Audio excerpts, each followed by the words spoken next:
ఇక ఇప్పుడు లోకంలో కష్టపడి పనిచేసి పైసలు సంపాదించేటోళ్ళు కొందరైతే ఏం కష్టం లేకుండా గిట్లా దొంగ పనులు చేసి పైసలకు ఆశపడేటోళ్ళు కొందరుంటారు.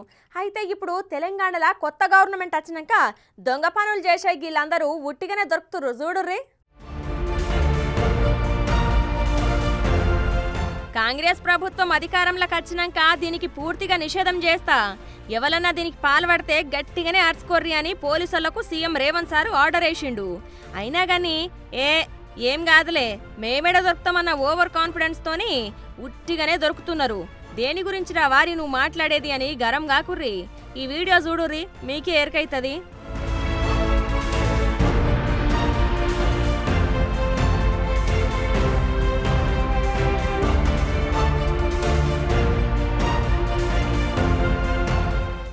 చూసిర్రా, ఇక ముచ్చటేందంటే ఖమ్మం శ్రీశ్రీ సర్కిల్ కాడ పోలీసులు బండ్లను చెకింగ్ చేస్తంటే ఒడిశా రాష్ట్రం మల్కానగిరికి చెందిన నలుగురు మోతెవరిలు 3 పయ్యల బండ్ల మీద ఏం లేదన్నా 33.7 కేజీల ఎండు గంజాయిని హైదరాబాద్కు పట్టుకొస్తాంటే అళ్లను గస్తీగాసి పట్టుకున్నారు వన్ టౌన్ పోలీసులు, ఎన్పవర్మెంట్ అధికారులు. ఇక ఆన్నే కొత్త బస్టాండ్ కాడ ఒడిశా రాష్ట్రము మల్కానగిరికి చెందిన ఇంకో ఇద్దరు 10.5 కేజీల ఎండు గంజాయిని హైదరాబాద్కు పట్టుకొస్తుంటే దొరికిర్రట. ఇక వీళ్ళంతా హైదరాబాద్లా ఏరే ప్రాంతాలల్లా గంజాయిని చిన్న పొట్లాల లెక్క విక్రయిస్తుంటారట నుల్లా.